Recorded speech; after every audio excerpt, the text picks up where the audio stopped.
first learned I was pregnant, I was overjoyed. At 40 years old, I finally was going to have my long-awaited baby. 20 weeks into the pregnancy, I received a phone call from the doctor, and they wanted me to come in, and by the sound of the voice of the nurse, I knew that something was seriously wrong. And they shared with me that my blood indicated that there were markers, as well as the ultrasound, that my child had perhaps Down syndrome, trisomy 21, or even trisomy 18, in which case the doctor informed me that my child might not survive. So he had encouraged me to abort my child, which was the most horrifying thing that I had ever experienced.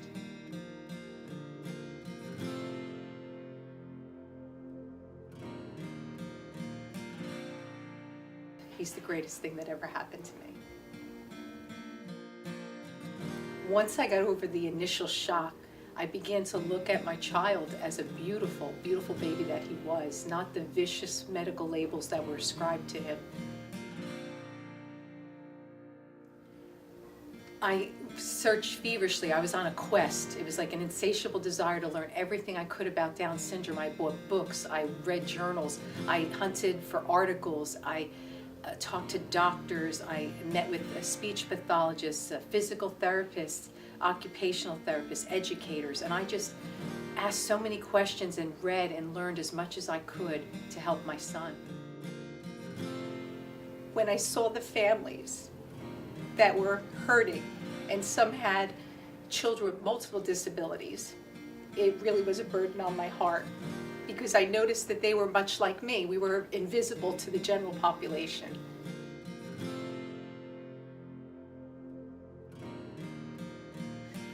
The reality is that there are so many children with disabilities and serious medical conditions, and the United States is struggling financially, so a lot of the people that are caring for them, their jobs are being cut, services are being cut, so the need is even greater to help these families.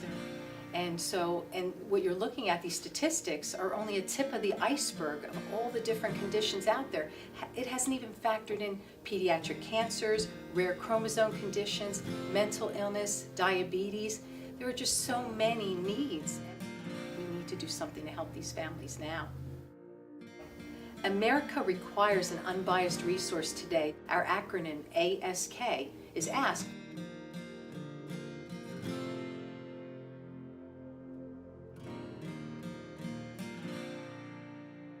My son JJ inspired me to take my own personal resources to finance America's Special Kids and to produce the first resource guide and the comprehensive website. This vision is so strong on my heart, it's a calling. My son JJ is truly an American hero, and he's got the wounds to prove it. He had a very serious surgery at birth. He had a blockage in his intestine that almost cost him his life. And in addition to that, he just had a lot of issues with eating. He couldn't swallow, he couldn't chew food, he would choke and gag, excessive drooling. And unlike many kids, as we grow and we're developed, we lift our head, we turn on the floor, we roll over. My son couldn't do any of those things. I had to do therapy on him, and it was very uncomfortable. He would cry, and I would cry too.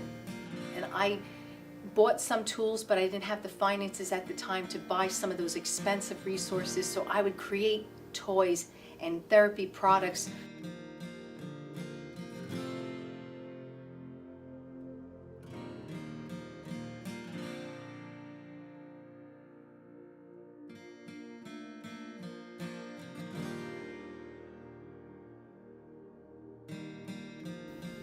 Despite limited financial and human resources, my son JJ inspired us to do a lot in this past year.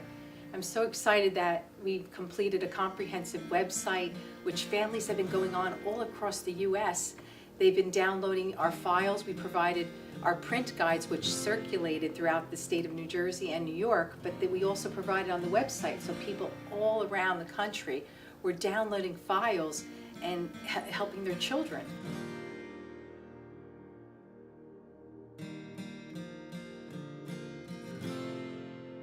It was so exciting to see 3 or 4 different counties in New Jersey where the kids were selling toys, they were selling loom bracelets, raising money to help their peers with special needs. We also provided respite services where families got a little break The good news is you can provide finances that would go towards community workshops and training, mentorships for the children. A lot of the families have assistive technology needs. You can donate to those causes. Secondly, schools, hospitals, and any business can sponsor training sessions for their employees or the patrons they serve. Our children have to live in the world, and a lot of folks that are working and moving around are not trained in how to care for them in their establishments. And thirdly, they can please contact us if you're a business or a hospital or somebody who has a heart for our children about sponsorship opportunities, ways that you can help these families. Our goal is to spread across the state of New Jersey, then New York, and with the help of America, across the nation.